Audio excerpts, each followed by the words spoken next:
हानि पहुंच सकती है। आशा के माता पिता उसकी शादी करने के लिए लड़का देख रहे थे और उसी के चलते एक बहुत ही अच्छे घर का रिश्ता आशा के लिए आता है। आशा भी रिश्ते से खुश होती है। आशा के माता पिता उससे एक दिन के लिए गांव आने को कहते हैं। आशा शहर के हॉस्टल में रहती थी और उसका गांव 15 किलोमीटर दूर था। सुबह होते ही आशा अपने गांव पहुंच जाती है। दोपहर के वक्त वर पक्ष के लोग आने वाले थे, जिनके स्वागत के लिए व्यंजनों की साज सजावट की जाती है और कुछ ही पलों के इंतजार के बाद लड़के वालों की गाड़ी आशा के घर के दरवाजे के सामने आकर खड़ी हो जाती है।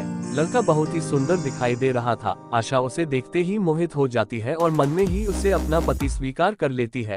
आशा शादी के लिए अपना मन बना चुकी थी। अब इंतजार था तो सिर्फ लड़के की हाँ का। आशा बहुत ही सरल स्वभाव की लड़की थी, इसलिए वह लड़के को पहली नजर में ही पसंद आ जाती है और लड़का आशा से शादी के लिए हाँ कह देता है। लड़के वालों की तरफ से हाँ होते ही आशा के घर में खुशियाँ की लहर दौड़ पड़ती है। 2 माह बाद दोनों की शादी का मुहूर्त निकाला जाता है। शगुन के तौर पर लड़के वाले आशा की ओली में कुछ पैसे और उपहार डालते हैं। आशा इस रिश्ते से बहुत खुश होती है, लेकिन आशा की खुशियाँ कुछ ही क्षणों की मेहमान थी। एक फोन कॉल से आशा की दुनिया उजड़ जाती है। जैसे ही उसे पता चलता है कि जिस लड़के से रिश्ता तय हुआ था, कुछ ही दूर जाने के बाद उसकी गाड़ी का एक्सीडेंट हो गया है और उस लड़के की मौत हो चुकी है।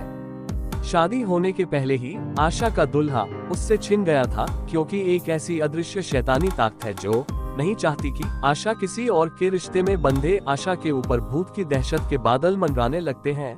आशा को हल्की सी सनसनाहट के साथ कुछ अजीब आवाजें सुनाई दे रही थी, जिसमें उसे दोबारा उसी गुफा में आने को कहा जाता है जहां से आशा के पीछे वह भूत पड़ा था। आशा पूरी तरह सम्मोहित होकर उसी गुफा की तरफ अकेले जाने का फैसला करती है।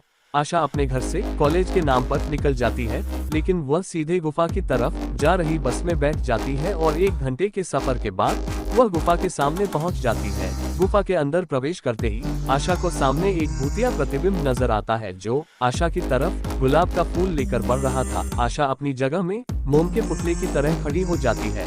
आशा अपनी मानसिक चेतना खो चुकी थी और उसी समय वह भूत आशा के सामने आकर अदृश्य हो जाता है और आशा जोर जोर से हंसने लगती है और थोड़ी ही देर में उसकी आंखें बंद हो जाती हैं और जैसे ही वह आंख खोलती है वो एक अलग ही दुनिया में पहुंच जाती है। आशा एक भूत की बाहों में बाहें डालकर खूबसूरत मौसम का लुत्फ उठा रही थी। आशा को ऐसा लग रहा था कि जैसे उसे स्वर्ग मिल गया हो। आशा इस माहौल को कभी खत्म नहीं होने देना चाहती थी और देखते ही देखते आशा को इसी माहौल में रहने की आदत हो जाती है और वह हमेशा हमेशा के लिए अपनी ही दुनिया में भूत की प्रेम कहानी का सार बन जाती है। आशा को इस माहौल में रहते हुए कई साल गुजर चुके होते हैं। दरअसल उस दिन के बाद से आशा अपना मानसिक संतुलन खो चुकी थी। कई जगह उसका इलाज करवाने के बाद जब उसकी दिमागी हालत में सुधार नहीं हुआ तो उसके परिवार वालों ने उसे पागलखाने में भर्ती कर दिया था, लेकिन वह आज भी अपने प्रेमी भूत के साथ प्यार के समुद्र में गोते लगा रही है। आशा के इसी भूतिया रहस्य के साथ यह कहानी समाप्त हो जाती है।